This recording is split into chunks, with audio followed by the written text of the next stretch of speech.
What's up, everybody? Welcome back to Beyond the Great Media. This is Josh here, checking in on you out there in YouTube land. How are we doing? Happy Sunday. Tonight we're talking about Friday the 13th and my favorite installment, sequel, chapter. What could it be? What could it be but part 3? Of course it's part 3. Part 3 is my absolute favorite Friday the 13th. It's hard to pick one you don't like, right? And for me, that's probably Jason X. None of them are well, you know, part 3 just happens to fucking rip.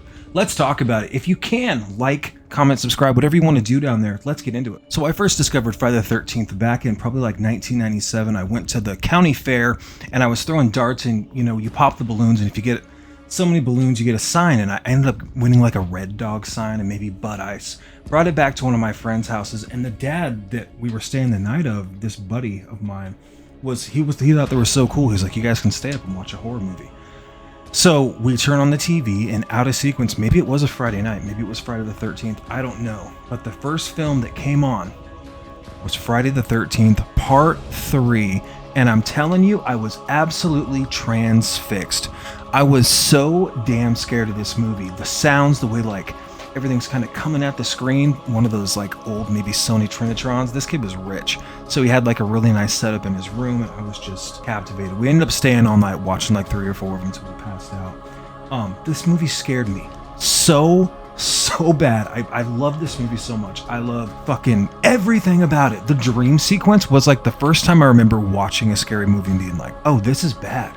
This dude, Jason's going to like maybe assault somebody, maybe violate somebody. And I remember being just really put off by like the way that was like the lighting, and she's like behind the tree telling the guy the story.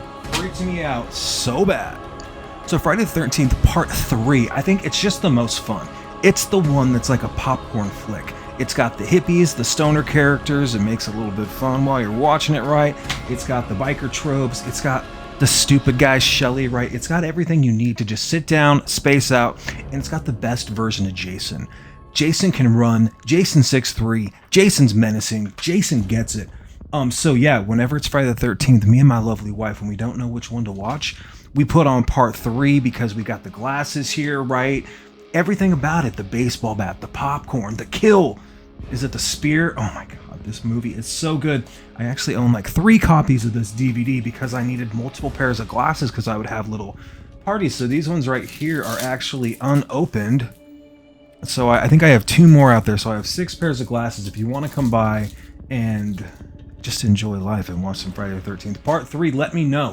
I am down to do it. I love this movie. It's so good. Part 3 is the most fun because Richard Brooker is the most menacing.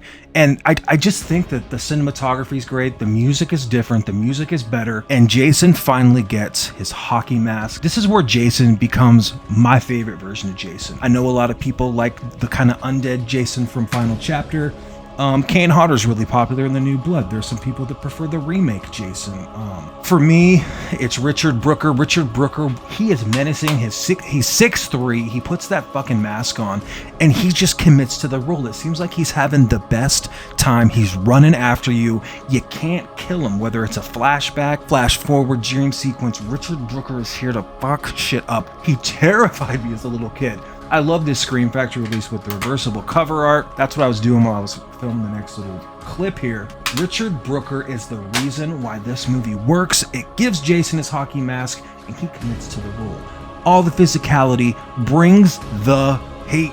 Aside from just giving us the hockey mask, Friday the 13th part 3 is synonymous with Jason Voorhees. Jason finally gets to break out and become the main character here, and we get to follow Jason around, and he becomes a household name in the horror community. On top of that, the 3D technology, which before that was kind of a novelty. You had Jaws 3D, what was it, Amityville 3D, you know, but in this movie, they use the 3D effects to add kill scenes, a little bit of excitement, something for the audience that sets it apart from those other films. On top of that, Friday the 13th gives us an awesome, killer, memorable girl in Chris Higgins, who's resourceful, she's got strength in the face of danger, and she gives the film a little bit more depth than some of the other, you know, and as much as I love 1 and 2, we needed Chris Higgins. Other than that, talk about the setting, the farmhouse, the barn, introduce claustrophobia, this eerie atmosphere, that this overall sense and tension that Something is coming out of the shadows. It was still there in part 1 and somewhat in part 2, but in part 3,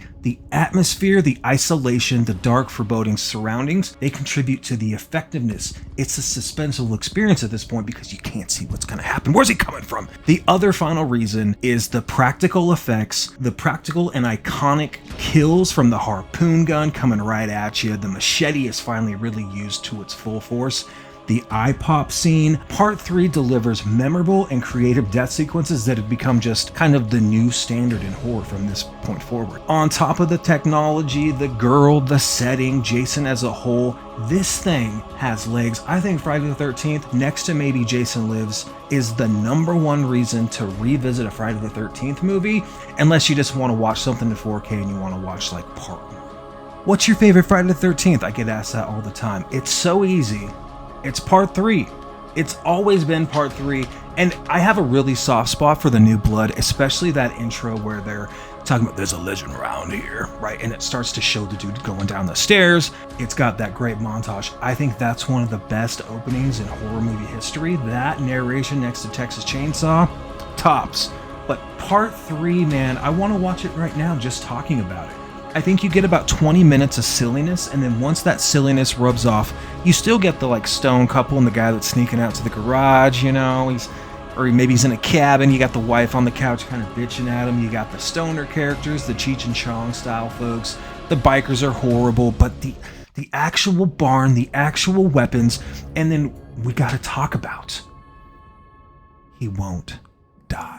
The final 20 minutes of Friday the 13th, Part 3 is the reason that this is immortal. That Jason Voorhees, that Richard Brooker, you cannot kill him. No matter how you try, no matter what you do, poor Chris can't take him down.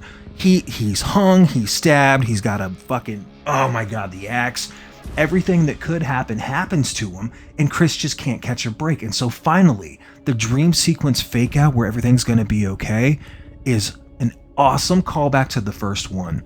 Absolutely incredible. It blew my mind as a little kid. I was just like, this is like a bad dream. I'm never gonna get away from Jason, and that's how I like my fucking Jason to be.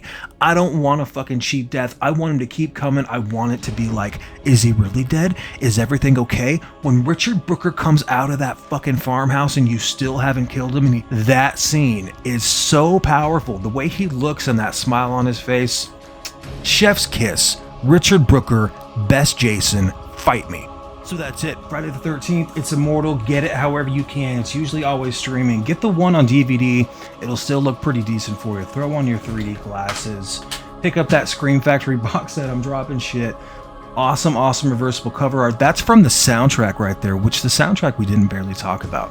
But it is absolutely killer. Absolutely. Love the soundtrack. Absolutely is the word for the day. Friday the 13th, it's absolutely incredible. Yeah, should be on a fucking cereal box. Worship this movie. Thank you so much, guys, for being here. Can't wait to check in with you again. Until next time, like, comment, subscribe, do all those stupid things down there if you can. Appreciate you being here. Cheers.